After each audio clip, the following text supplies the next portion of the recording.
사람들은 대부분 과거의 삶을 보고 사람들을 평가하고 판단합니다. 그래서 전과범들이 출소를 해도 갈 곳이 없다라고 하지 않습니까? 사람들은 선입견을 가지고 그 사람들을 받아주지 않습니다. 그러나 정말 놀랍게도 하나님은 과거를 보지 않고요, 현재 삶을 보신다는 것입니다. 현재 삶을 보고 평가하시고 판단하신다라고 합니다. 하나님께 이렇게 말씀하시죠. 12절을 다시 보겠습니다.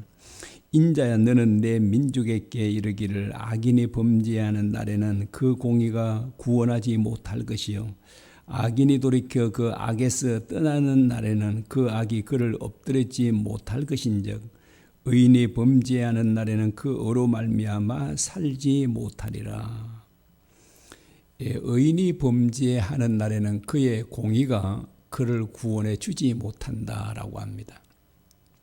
그런데 반대로요, 악인이 그 악으로부터 돌이켜서 의를 행한다면 그 악인이라도 반드시 살게 될 것이다, 이렇게 말씀합니다. 그런데 이제 12절 말씀하시고요, 그리고 13절 이하에서는 좀 더 자세하게 말씀을 합니다. 13절 보겠습니다.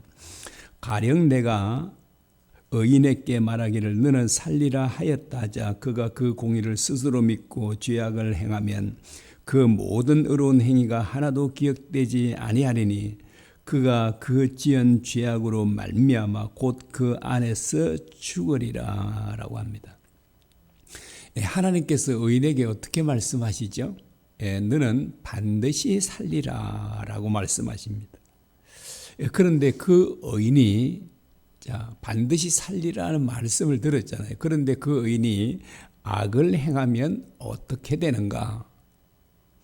지금까지 그가 행한 의로운 행위는 하나도 기억되지 않는다라고 합니다. 하나님께서 그 의인이 그동안 어렵게 살아왔던 삶을 하나도 기억하지 않으신다라고 합니다. 여러분, 이 말은 무슨 말일까요? 하나님께서 그 의인이 지금까지 어렵게 살아왔던 삶을 전혀 기억하지 않으신다. 이 말이 무슨 말일까요? 그에게는 의로운 행위가 하나도 없다는 말과 같습니다. 그렇게 내가 어렵게 살아왔잖아요. 그런데 그 의인이 지금 악을 행하면 과거의 그 모든 의로운 삶을 하나님께서는 전혀 기억해 주지 않으신다는 것입니다. 그러면 이 사람에게 뭐만 남을까요? 그 의인이 지금 행하고 있는 악만 남잖아요. 그래서 그 의인은 반드시 죽고 살지 못할 것이다 라고 말씀을 하고 있는 것입니다. 하나님께서는 의를 행하면 반드시 살고요, 악을 행하면 반드시 죽는다. 이것이 하나님께서 세워놓으신 영원히 변치 않는 심판의 기준입니다. 하나님께서는 어떤 기준으로 사람들을 심판하시는가를 너무나도 명확하게 우리에게 잘 보여주고 있습니다. 이것을 악인에게 하신 말씀을 보면 더욱 분명해집니다. 의인에 대해서는 좀 하나님께서 그동안 그렇게 수십 년 의를 행해 왔는데 지금 악을 행한다고 그 모든 의로운 행위를 다 그렇게 잊어버리시고 지금 악을 행하는 그것으로 판단하시고 심판하신다면 부당한 것이 아닌가라고 우리가 할 수 있잖아요. 그런데 악인들의 행하시는 일을 보면 하나님의 심판의 기준이 얼마나 공정하신가를 살펴볼 수 있습니다. 우리 14절 이하를 보겠습니다. 가령 내가 악인에게 말하기를 너는 죽으리라 하였다 하자 그가 돌이켜 자기의 죄에서 떠나서 정의와 공의를 행하여 저당물을 도로 주며 강탈한 물건을 돌려보내고 생명의 율례를 지켜 행하여 죄악을 범하지 아니하면 그가 반드시 살고 죽지 아니할지라 그가 본래 범한 모든 죄가 기억되지 아니하리니 그가 반드시 살리라. 이는 정의와 공의를 행하였음이라 하라. 하나님께서 악인에게 뭐라고 말씀하시죠? 너는 악이나 너는 반드시 죽을 것이다 라고 했습니다. 그런데 이 말씀을 하셨는데, 그런데 이 악인이 돌이켜서 악을 떠나고 공의를 행한 것입니다. 그러면 어떻게 되는가? 어떻게 되는가? 지금까지 그가 행한 모든 것은, 모든 죄악들은 하나도 기억되지 않을 것이다 라고 합니다. 그 하나님께 기억지 않는다는 것입니다. 앞에 말씀드렸죠. 앞에 말씀드린 바와 같죠. 의인이 지금 악을 행하면 과거의 모든 어려운 행위들 기억지 않으신 것과 마찬가지로요. 악인이 지금 을을 행하면 과거의 모든 악을 전혀 기억지 않으신다라고 합니다. 기억지 않으신다는 말은 무슨 말이라고요? 하나도 악이 없는 것과 같다는 말이잖아요. 그러면 지금 과거에 그 엄청난 죄를 지었습니다. 그런데 지금 을을 행해요. 그러면 그 엄청난 악은 없는 것과 같으니까요. 기억지 않으니까 지금 뭐예요? 을을 행하고 있잖아요. 그래서 그 사람은 반드시 살 것이다 라고 말씀하고 있습니다. 하나님에게 있어서는 뭐가 중요하죠? 과거가 중요하지 않고요. 지금이, 현재가 중요하다라고 하는 것입니다.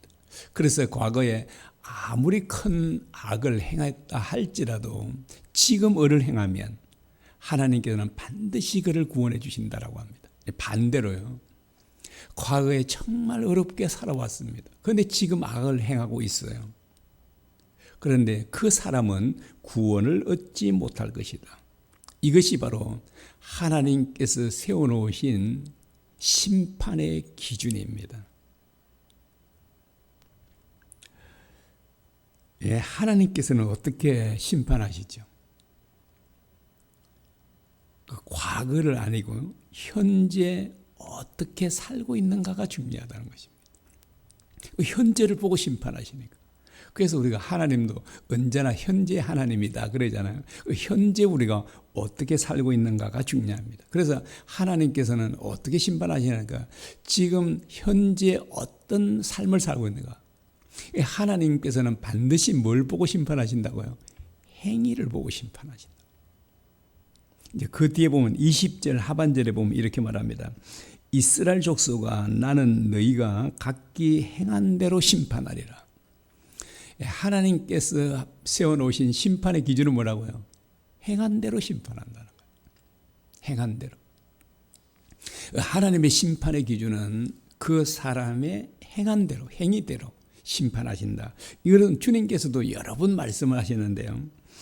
마태복음 16장 27절입니다. 인자가 아버지의 영광으로 그 천사들과 함께 오리니 그때 각 사람이 행한 대로 갚으리라.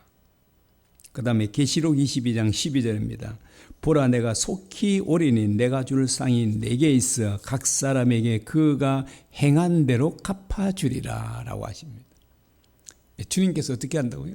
그 사람이 행한 대로 갚아준다는 것입니다.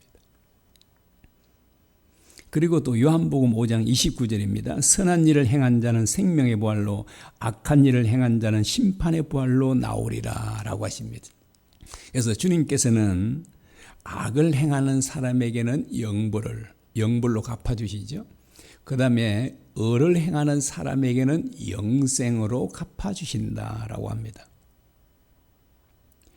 하나님께서도 구약에서 말씀하시고 신약에서 주님께서도 말씀하시죠. 심판의 기준이 뭐라고요? 사람들의 행위를 보고 심판하신다라고 합니다. 이것이 하나님께서 세워놓은 심판의 기준입니다. 그래서 을을 행하면 구원을 얻고요. 그 다음에 악을 행하면 구원을 얻지 못한다라고 합니다. 그러면 이제 여러분 질문이 생기지 않습니까? 하나님께서는 사람들의 행위를 보고 심판하신다고 하니까, 그래서 을을 행하면 구원해 주시고 악을 행하면 심판을 받고 멸망을 당하고. 그런데 이제 여기에 대해서 질문은 생기지 않습니까? 여러분 어떤 질문이 생기죠? 그러면 구원을 행위로 받는가라고 하는 질문이 생기잖아요. 왜냐하니까 의를 행하면 구원해 주시고 악을 행하면 심판하신다라고 하시니까, 그러면 이게 행위로 구원 얻는 거 아닌가라고 말할 수 있잖아요. 그런데 성경은 뭐라고 하죠? 행위로는 구원을 얻을 수 없고 오직 믿음으로만 구원을 얻을 수 있다라고 말씀한 곳이 여러 군데 있지 않습니까? 자, 그 대표적으로 갈라디아 2장 16절입니다. 사람이 의롭게 되는 것은 율법의 행위로 말미암음이 아니요 오직 예수 그리스도를 믿음으로 말미암는 줄 알므로 우리도 그리스도 예수를 믿나니라고 합니다. 사람이 의롭게 되는 것은 행위로 되지 않는다라고 합니다. 오직 믿음으로만 된다라고 그렇게 말합니다. 자, 그런데 왜 악을 행하면 반드시 죽고 의를 행하면 반드시 산다고 말씀하시는가라고 하는 것입니다.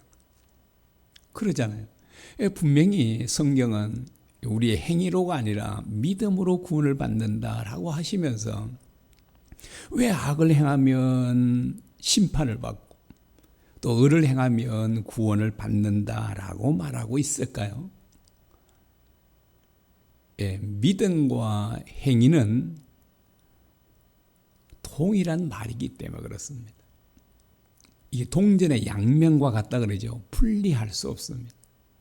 믿음과 행위는 동전의 양면 같아서 이것을 결코 분리할 수가 없는 것입니다. 하나님께서 아브라함에게 그 아들 이삭을 번제로 바치라라고 말씀하셨지 않습니까? 그런데 놀랍게도 아브라함은 하나님의 말씀에 온전히 순종합니다. 그의 순종의 행위는 무엇을 나타낼까요? 무엇을 나타내죠?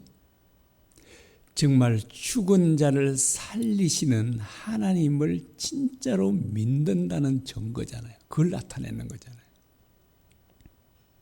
자, 아브라함의 그 순종의 행위가 아브라함이 정말 죽은 자도 살리시는 하나님을 진짜로 믿는다는 것을 나타내고 있지 않습니까? 가인은 하나님을 믿는 사람이었습니다. 그래서 동생과 함께 제사를 지냈잖아요. 요즘으로 말하면 예배를 드렸지 않습니까? 그런데 그는 하나님의 경고를 받고도 동생을 쳐 죽입니다. 자, 이것은 그의 행위가 무엇을 말해주고 있을까요? 무엇을 말해주죠? 그가 하나님을 믿는다고는 말했지만, 자, 하나님께 제사도 드리고 예배도 드리기는 했지만, 그러나 이 가인이 하나님을 진짜로 믿은 것은 아니었다는 것을 증거하고 있는 것입니다. 여러분, 살아계신 하나님을 진짜로 믿으면 악을 행할 수 없잖아요. 죄를 지을 수 없습니다. 그러면 나는 죄를 짓고 있으면 나는 정말 하나님을 믿지 않는 사람인가? 이렇게 또 반문할 수 있잖아요. 물론 우리가 하나님을 믿는 사람도 죄를 지을 수 있죠. 그 대표적인 사람을 꼽으라고 하면 다윗일 것입니다. 다윗은 간음죄를 짓고 살인죄도 지었지 않습니까? 진짜 하나님 보시기에 정말 악을 행했지 않습니까? 그러면 다윗이 하나님을 믿지 않은 사람이었나요? 그렇지는 않잖아요. 그래서 이제 여기에서 말씀하고 있는 것은 무엇을 말하니까 하나님을 믿는 사람도 죄를 지을 수 있지만 하나님을 진짜로 믿는 사람은 연약해서 죄를 비록 짓기는 하지만 반드시 회개한다는 사실입니다. 여러분, 다윗은 회개했나요? 안 했나요? 회개했잖아요. 그래서 다윗은 비록 연약해서 죄를 짓기는 하지만 그는 진짜로 하나님을 믿었던 사람이다라고 합니다. 그래서 하나님을 진짜로 믿는 사람은 죄 가운데 계속 살 수가 없는 것입니다. 하나님을 믿는 사람은 반드시 의를 행할 수밖에 없습니다. 자, 하나님은 우리의 과거를 본다고요? 아니면 현재를 본다고요? 현재를 보신다라고 합니다. 그래서 우리는 지금 어떻게 사는가가 너무나 중요하죠. 주님과 함께 십자가에 못 박힌 강도는 죽기 직전에 구원을 받았지 않습니까? 자, 그는 지금까지요 온갖 악을 행하며 살아왔습니다. 이는 그 십자가형은 중죄인에게 주는 형벌이라 그러잖아요. 얼마나 그가 악을 행했으면 십자가에 못 박힐 정도가 되었겠습니까? 그런데 그가 죽기 전에 회개하자 주님께서 그를 구원해 주셨습니다. 그가 회개한 증거가 이렇게 나타납니다. 누가복음 23장 40절과 41절입니다. 하나는 그 사람을 꾸짖어 이르되 내가 동일한 정죄를 받고서도 하나님을 두려워하지 아니하느냐. 우리는 우리가 행한 일에 상당 보응을 받는 것이 이에 당연하거니와 이 사람이 행한 것은 옳지 않은 것이 없느니라. 이렇게 합니다. 그리고 주님께 말하죠. 주 예수여 당신의 나라 임하실 때 나를 기억하소서. 주님께서 정말 그에게 놀라운 축복의 말씀을 해주십니다. 내가 진실로 내게 이르노니 오늘 내가 나와 함께 낙원에 있으리라 라고 합니다. 여러분, 이 사건은 정말 우리들에게 너무나 중요한 교훈을 가르쳐주고 있잖아요. 어떤 교훈이죠? 하나님은, 주님은 항상 현재를 보신다는 것이, 과거를 보지 않고. 여러분, 이 강도, 흉악한 이 강도를 과거로 본다면 어떨까요? 그럼 구원을 얻을 수 없죠. 아마 사람들은 아이고 저 강도는 구원받을 수 없어 그렇지 않았겠습니까? 그런데 주님은 그 강도를 구원해 주십니다. 이것은 주님께서, 하나님께서 언제나 현재 삶을 보신다는 것을 우리들에게 잘 보여주고 있습니다. 그래서 우리가 과거에 아무리 큰 죄를 지었다 하더라도 지금 회개하고 어렵게 산다면 하나님께서는 그를 반드시 구원해 주십니다. 반대로요, 과거에 정말 어려운 삶을 살아왔어요. 그런데 지금 악을 행해요. 그러면 그 사람은 구원을 얻지 못할 것이다 라고 말합니다. 그러므로 지금 어렵게 사는 게 중요하죠. 그러면 우리가 어떻게 어렵게 살 수 있는가, 하나님 말씀대로 살 수 있는가라고 하죠. 그 비결은 바로 우리 안에 살아계신 주님을 믿는 것입니다. 제가 오늘 아침에도 일어났을 때 진짜 오랜만에 이제 그런데요. 제가 이전에 참 자주 그랬는데 딱 일어나면 제가 살아있고요. 이 세상이 존재한다는 게 분명해지면서 진짜 창조주 하나님이 살아계시다는 사실이 진짜 마음속에 막 깊이 믿어지는 거예요. 여러분도 지금 살아계시죠? 여러 가지 보이죠? 이거는 우리가 이렇게 살아있다는 것은요, 우리를 창조하신 창조주가 너무나 분명히 있다는 증거잖아요. 정말 우리 안에 살아계신 주님이 믿어질 때 우리는 정말 어려운 삶을 살아갈 수 있습니다. 그 비결은 정말 우리가 간절히 기도하는 것입니다. 그리고 우리가 주님의 말씀을 매일 묵상하고 주님을 계속 바라보게 되면 우리 안에 살아계신 주님이 정말로 믿어지게 되고, 믿어지면 우리는 말할 것도 없이 어렵게 살아가는 겁니다. 그리고 은밀한 죄도 다 끊어지게 될 것입니다. 그래서 우리 안에 살아계신 주님이 믿어지느냐 믿어지지 않느냐 따라서 우리의 삶은 하늘과 땅 차이가 될 것입니다. 우리 같이 말씀을 묵상하면서 우리 함께 기도하도록 하겠습니다.